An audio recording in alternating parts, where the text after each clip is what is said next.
name's Arian, and I'm one of the admins of the Weekdayz Community. A gaming community is much like that of a clan, except on a much larger scale. I guess the easiest way to put it is just look at the community around you. That's essentially what WDZ is. We were formed about 2.5 years ago.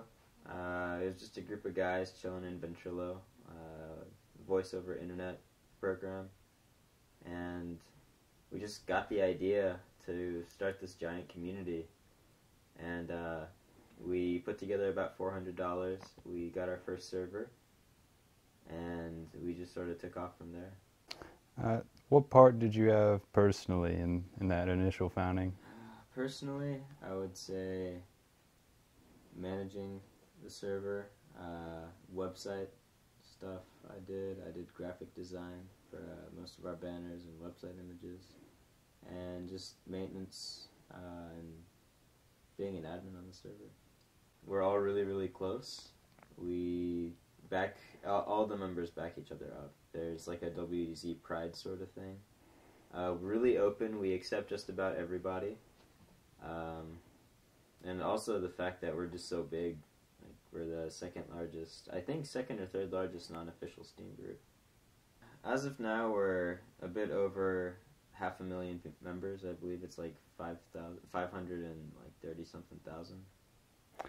Out of that total number, how many would you consider active members? I'd say active members as in they play video games on Steam, about 75%. I'd say about 50% of them play in our servers. I'd say about 25% are actually active on those servers, and maybe the top 5 to 10% is the ones that talk to us on a daily basis. There's a couple who play Counter-Strike competitively, myself included. There's a couple who play StarCraft. For the most part, they're in the United States, as that's where our main server is located. But we have people all over the world. Of the people that I talk to almost every day, I know people in Canada, Germany, the Netherlands, Hong Kong, Australia, just pretty much everywhere. Their experience would be a really good one, I would like to think. They would come into the server, see it's full of really cool people, the admins are nice and they don't abuse their power, that they're almost always active, and they would just add it to their favorites, come frequent it, and probably try and become a part of the community. There was that initial waiver whenever we first started, but after that we've just instantly been expanding. Recently, there are 2 members who are leaving the community, 2 of the original people, so that's sort of like a decline, but the remainers, the rest of us anyway, are taking in to fill up their spots.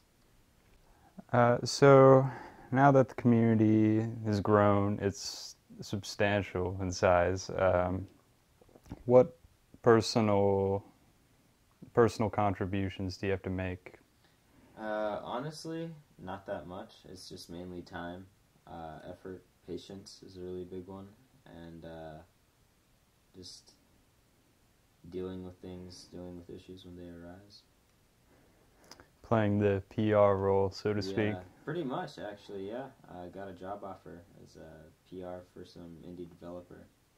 Being so big and having so many people actually really close, there's fights, not often, but there's fights I'd say maybe about 2 or 3 times a year that are actually really bad.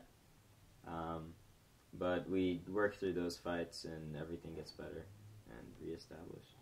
And whenever we all got together for QuakeCon, we've had 2 WDZ QuakeCons so far. Both of them had a turnout of different members. I want to say there's not one that was funnier than the other, but just the group meeting, I guess, of just these random people I've never seen before in my life, but I've known them for over a year. And there's no initial awkwardness at all between any of us. We all just had a giant group hug and went out to eat and started playing video games.